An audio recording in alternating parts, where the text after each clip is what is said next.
இன்றைக்கு நான் சொல்லுகிறேன், தமிழ்நாட்டு அரசியலை மட்டும் சொல்லவில்லை, விசிகாவா பாஜகவா மோதி பார்ப்போமா? கருத்தியல்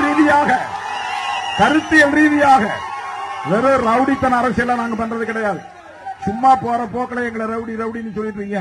எங்களோட இருக்கக்கூடிய தோழர்களோடு வந்து நீ விவாதிச்சுப்பா, வா மேடைக்கு வா. சிந்தனை செல்வனோடு பேசுவதற்கு தகுதியுள்ளவர் ஒருவர் உண்டா பிஜேபியில? ரவிக்குமாரோடு விவாதிக்கக்கூடிய ஆற்றல் உள்ளவன் ஒருவர் உண்டா பிஜேபி கட்சியில? அவன் முட்டாதான் வேணும் கூட இருக்கணும். நான் சிந்தனை செல்வன படித்தவர், விவரமானவர், கொள்கை தெளிவுள்ளவர், மார்க்சிய லெனினிய அரசியலோடு ஈடுபாடு உள்ளவர். நீ ரிசைன்மெண்ட் என் கூட வாங்கன்னு கூப்பிட்டேன். என் கூட விவரம் உள்ளவங்க வேணும். ஒன்றிய அரசன் ஒரு ஆசிரியர், மார்க்சிய லெனினிய அரசியல் புரிந்தவர். ரிசைன்மெண்ட் வாத்தியார் வேலை விட்டுட்டு வாங்க, என்ன விட்டுட்டு வந்துட்டார்.